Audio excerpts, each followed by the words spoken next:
verse 1.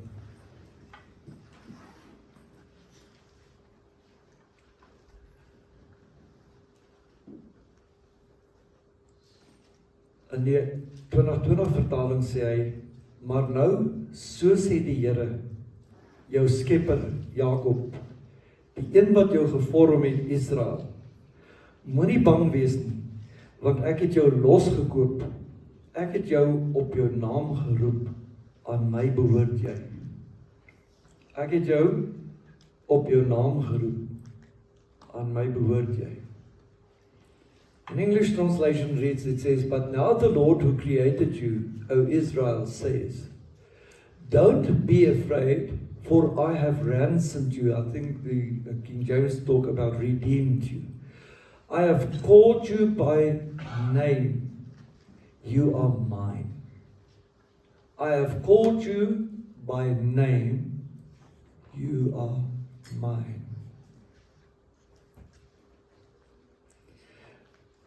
Die duiwel doen een ding. Die duiwel ken dalk jou naam, maar weet jy wat doen die duiwel? Die duiwel noem jou op jou sonde. The devil might know your name, but the devil usually call you by the sin you have done. He names you according to the sin that you've done. Hy kom baie keer, en wanneer daar oor jou gepraat word daar gepraat oor die sonde wat jy gedoen het. En dit is hoe die duiwel identifiseer jou nie op die naam wat jy het nie, maar hy identifiseer jou op die sonde wat hy weet jy gedoen het. Want hy het 'n plan daarmee.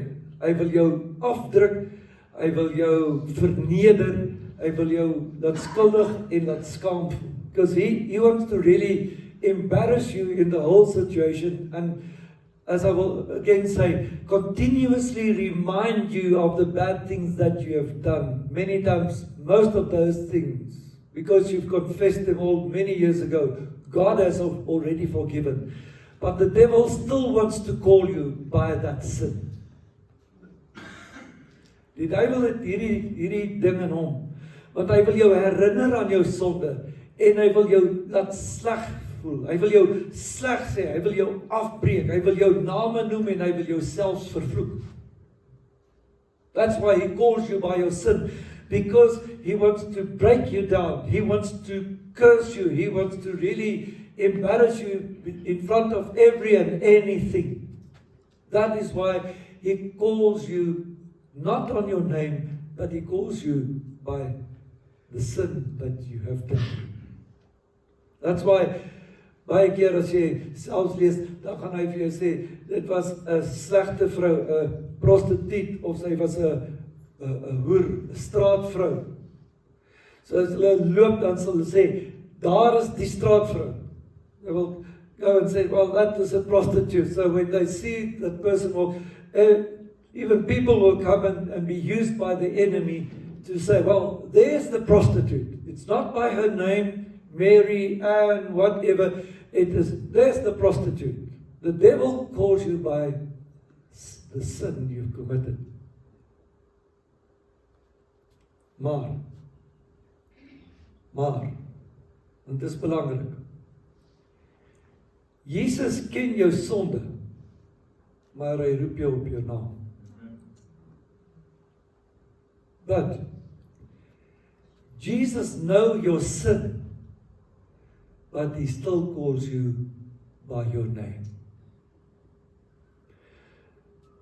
You see, when you read Isaiah, Isaiah is one of those prophetic books which was written while Israel was away in, wat is ballingskap?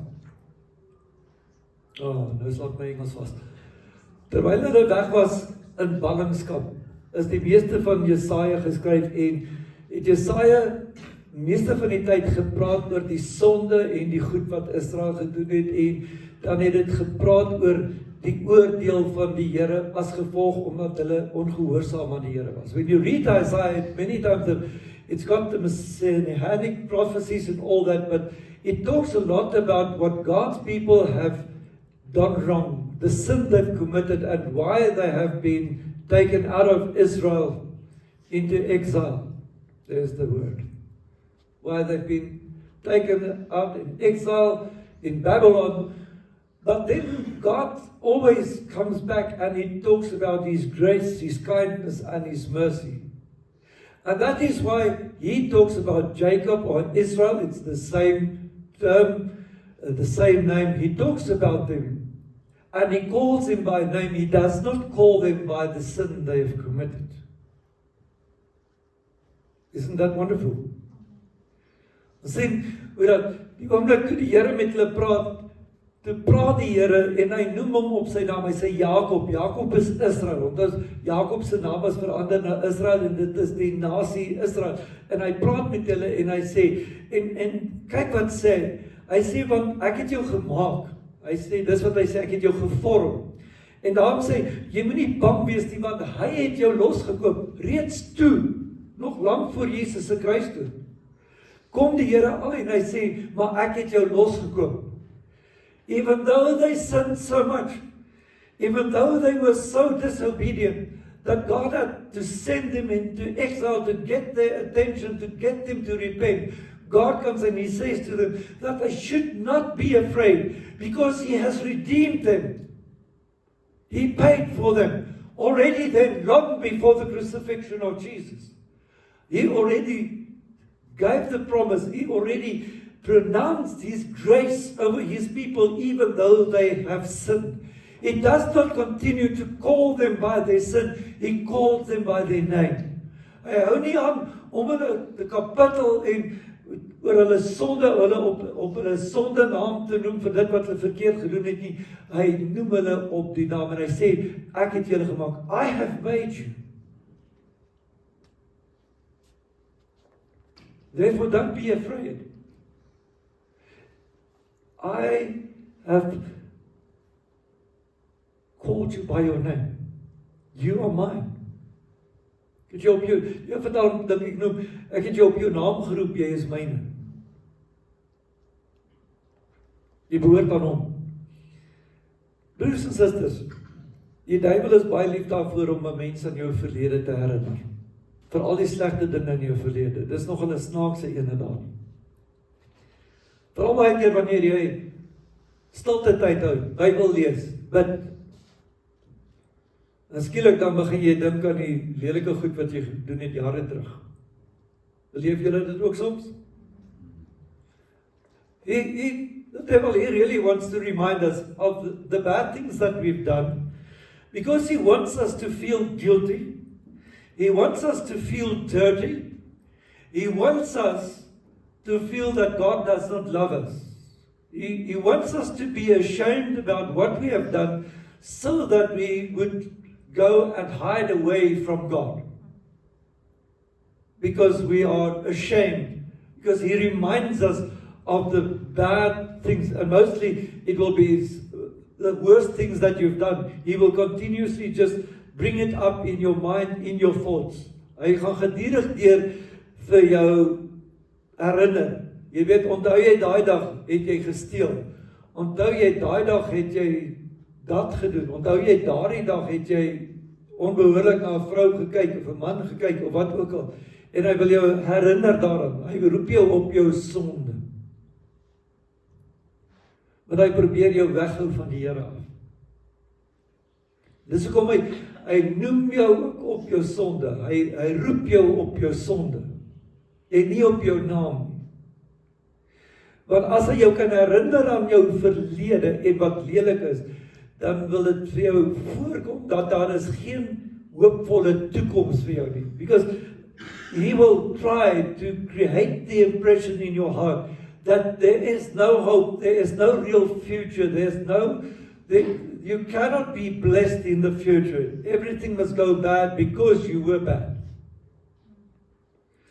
But Jesus calls you on your name. He says, I have made you. Actually, the psalmist writes about it and he says, how wonderfully, artfully you've been created in your mother's belly. And he calls you on your name. Because there's something that's connected with your name.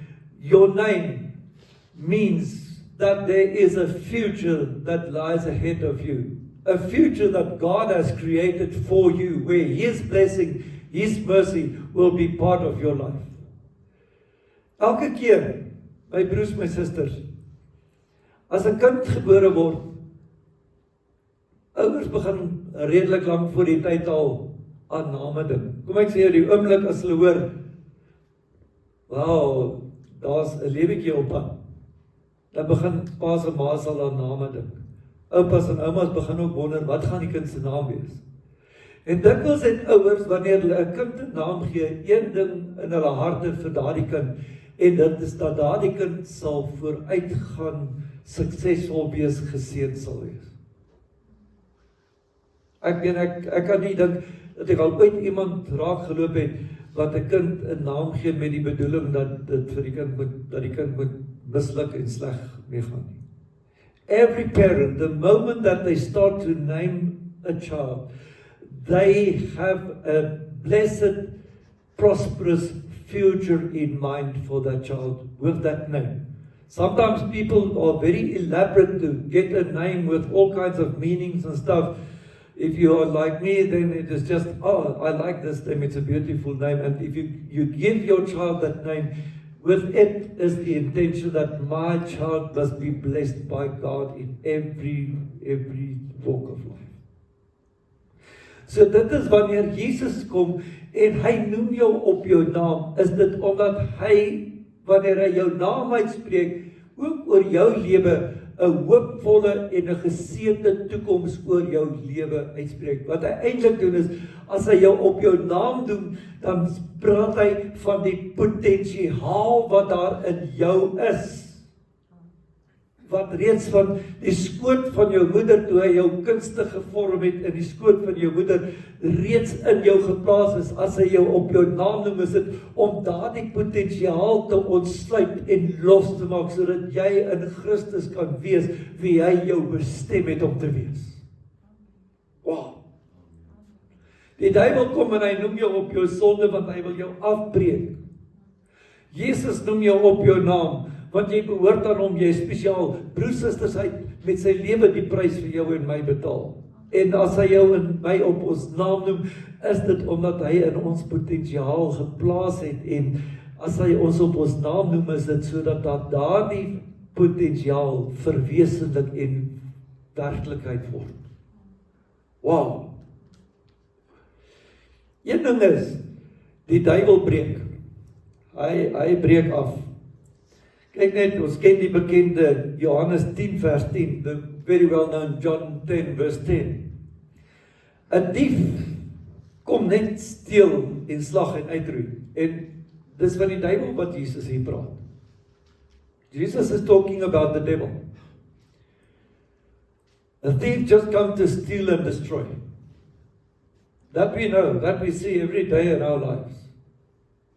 Die duiwel het net een doel voor oë, en dit is om die potensiaal wat God in jou geplaas het te vernietig. Dis hoekom hy jou op jou sonde bly noem, in plaas daarvan om jou op jou naam te doen met potensiaal. That's why the devil continuously just call you by your sin, because he knows then he breaks you down. He destroys you. He just comes to steal and destroy. He reminds you of the bad past. He reminds you of the bad things that happened, because he wants to break you down. He wants to break down your relationship with God. Man, weet jy, ons eers diplomaties probeer is nie, die duiwel lieg. Eendag het ek die woordjie jok gebruik in 'n preek. Iemand het my daarna redelik om aanspreek, omdat ek die woordjie jok gebruik het. Ek moet nie so sagkens oor jok praat nie. Jok is lieg. Dis lieg en is klaar, is nie. Kom ek sê vir jou, een ding is seker, die duiwel lieg. The devil is a liar. He's always been a liar from the beginning. He is still this day. He is a liar. And he wants to break down. He lies. Hy lieg. So wat hy vir jou sê, wat hy partykeer in jou hart en in jou gedagtes opbring, om jou skuldig te laat voel en jou af te breek, is omdat hy vir jou lieg. Hy's besig om vir jou te lieg, want hy vertel jou nie die waarheid van die potensiaal wat in Christus in jou is nie. He really lies to you, he breaks you down because he doesn't want to speak the truth of what God has intended for you. He does not want to see you happy. He does not want to see you successful. He doesn't want you to excel in life and be blessed. That is why he lies. That is why he breaks you down, so that you do not succeed in life. That's his purpose. Maar Jesus spreek waarheid. Wanneer hy in sy woord oor jou en my, as hy roep ons op ons naam en dan sê hy vir ons dinge oor ons lewens. En hy spreek waarheid, want hy is waarheid. In die begin was die waarheid en die waarheid was by God. Die woord is God se waarheid. Jesus spreek waarheid. Hy is die waarheid en die lewe. Leuns is dood. Kom ons dink so vinnig daar. As jy agterkom iemand lieg vir jou aan mekaar, maak dit 'n verhouding dood. Is dit nie so nie? Wanneer jy agterkom hierdie persoon lieg gedurig deur, dan vertrou jy nie die persoon nie en dit bring skeiding en maak eintlik 'n verhouding dood. Dis hoekom die duiwel lieg. That's why he continues to lie. Because he wants to destroy your relationship with God. That's why he lies. And if he continuously lies to you and you hold on to his lies, you will find that it separates you in your relationship from God. Because the devil tells you God is lying, he's not speaking the truth. He's done that to more than one in the Bible. He started with it, with Eve. When it's, well, is it that God has said, if you eat of that, you will surely die? Why sure? You know. So, hy kom en hy sit twyfel, en hy bring skeiding tussen jou en die Here. Maar Jesus is die waarheid. Hy is die waarheid en die lewe. Niemand gaan na die Vader behalwe deur hom nie. Hy bied lewe. Omdat hy jou op jou naam noem, spreek hy waarheid, want hy spreek die waarheid van die potensiaal wat in jou geplaas is deur hom, toe jy gevorm is in die skoot van jou moeder. En die waarheid is dat God vir jou die mooiste drome, die mooiste ideale in gedagte het, dat God se gedagte is, dat jy in alles sal seëvier en suksesvol sal wees, dat jy sy gunsgenoot sal wees, that you will really be blessed. That is the truth that God has really spoken over you and in your life the moment he calls you by your name. One thing is the devil really hates you. You know that. The devil hates you. Well, I know there are people that try to say there is no devil. It's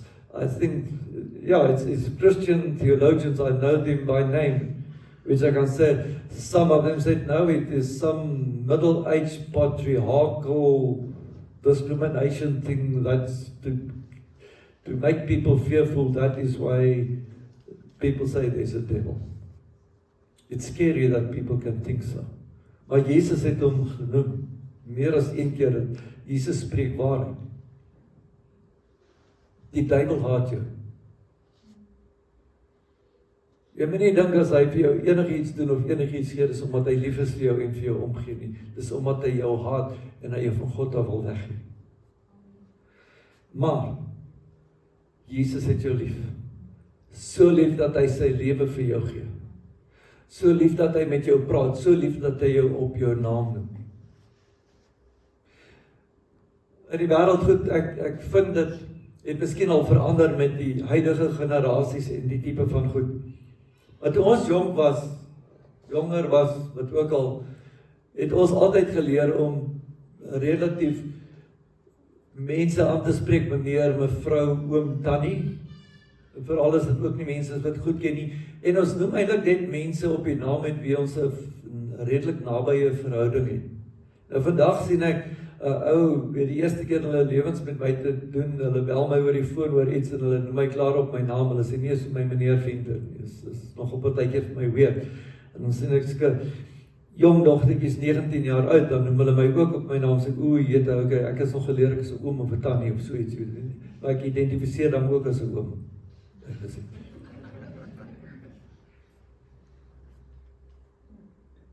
Naam, wanneer jy iemand op sy naam noem, dan beteken dit daar's 'n hegte, nouer verhouding. En dis hoekom Jesus ook jou op jou naam noem, want hy wil naby aan jou wees. Hy is lief vir jou en hy gee vir jou om. He really loves you. That is why he calls you on your name. So in the end, the devil lies to you. He hates you. He doesn't love you. He reminds you constantly of the sin of the past. He calls you by that. He identifies you sort of that. Even when people see you walking in town, they normally will then identify you, because the devil works like that. He works in people's minds and thoughts, and then they remind them. People will say, there's whatever that bad person has done. There's that one. I can use an example, for instance. There's a young man serving jail sentence because he killed a person. So when the media reports about him, they report about the murderer. The murderer. The devil reminds the murderer. Though I'm sure he confessed it long ago and God has forgiven him, because the moment you confess your sin, God forgives you. 1 John 1 verse 9. If we confess, Jesus forgives. But the devil wants to remind him. He wants to remind all the people around him, everybody that knows about him, wants to remind them, murderer, murderer, murderer. But God calls him on his name. It doesn't matter how you feel about the case or the matter. The matter is, if he confessed his sins to God, God has washed them clean. He does not ever think about that. So al was jy 'n persoon wat baie lang stories vertel het en gelieg het toe jy voordat jy die Here aangeneem het, en mense jou sien en 10 teenoor jou, daar loop jy ou liegbek. God noem jou op jou naam, want daai goed is weg. Hy sien die potensiaal in jou. Nou is my vraag, as jy dan nou weet dat die duiwel jou haat, dat hy vir jou lieg, jy weet dat Jesus het jou lief en gee vir jou om, en hy spreek oor jou lewe die waarheid en die potensiaal wat daar is, wie gaan jy volg en wie gaan jy luister? Wie gaan jy gehoorsaam? Op wie gaan jy agslaan? Whom are you going to listen to? If you know what the devil does, and if you know what Jesus says and are doing, whom are you going to follow? En dit sal baie keer seker vir mense maklik wees om te sê, well, it's a no-brainer in some sense, because I will follow Jesus. It's not rocket science. But I'm not talking about just following Jesus. I'm talking about, to whom will you listen in your life? Will you listen to the lies of the devil so that you continuously to feel ashamed about what you have done and sort of what you are being identified with? Or are you going to hear the voice of God calling you on your name because He's got a future for you? Want baie keer, al is jy kind van die Here, jare lang kind van die Here, het ek soveel keer te doen met mense, dan kom praat hulle met my, hulle dien die Here soveel jare lang, maar hulle onthou daai ding van lang terug wat hulle verkeerd gedoen het. En hulle sukkel om oor dit te kom. Hulle sukkel om eintlik hulle self te vergewe. Met ander woorde, wat doen hulle? As hulle terug bly dink aan die vreeslike dinge wat hulle gedoen het, is hulle luister en hoor die leuns van die vyand. Wie gaan jy volg? Na wie gaan jy luister? Of gaan jy na Jesus luister wat sê dat hy jou lief het, dat hy jou gevorm het kunstig in die skoot van jou moeder en hy het potensiaal in jou gesit waarin jy geseënd en suksesvol gaan wees. Wat is dit? Wat gaan jy volg? Dis jou keuse. So ek sê in 'n sin gaan 'n mens kan eintlik sê vermy die duiwel en dien Jesus. Dis so maklik soos dit. Amper wil mense sê no rocket science. Dis 'n no-brainer. Jy weet, verby die duiwel, loop wye draaie om hom en dien Jesus. Dis eintlik so eenvoudig soos dit. Maar dit is nie altyd vir ons so eenvoudig nie. Want ons hoor hom nog steeds partykeer ons op ons sonde roep. Jesus spreek lewe oor jou. Dis hoekom ons vanmôre gesing het. Speak Jesus over my family, over darkness, over fear, over anxiety, over everything. Speak Jesus. Vanmôre is daar een ding. Spreek Jesus oor jouself. Hy noem jou op jou naam. So met ander woorde, Tobias, ek spreek Jesus oor jou.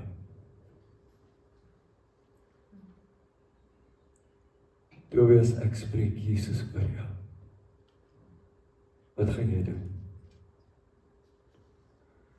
Wat gaan jy vanmôre doen? Lolly, ek spreek Jesus oor jou. Lolly, op jou naam. Ek spreek Jesus oor jou. Wat doen jy self? Ina? Wat sê jy vir jouself vanmôre? Vir jouself, maar jy het nie 'n naam nie. Ina, spreek Jesus oor Ina.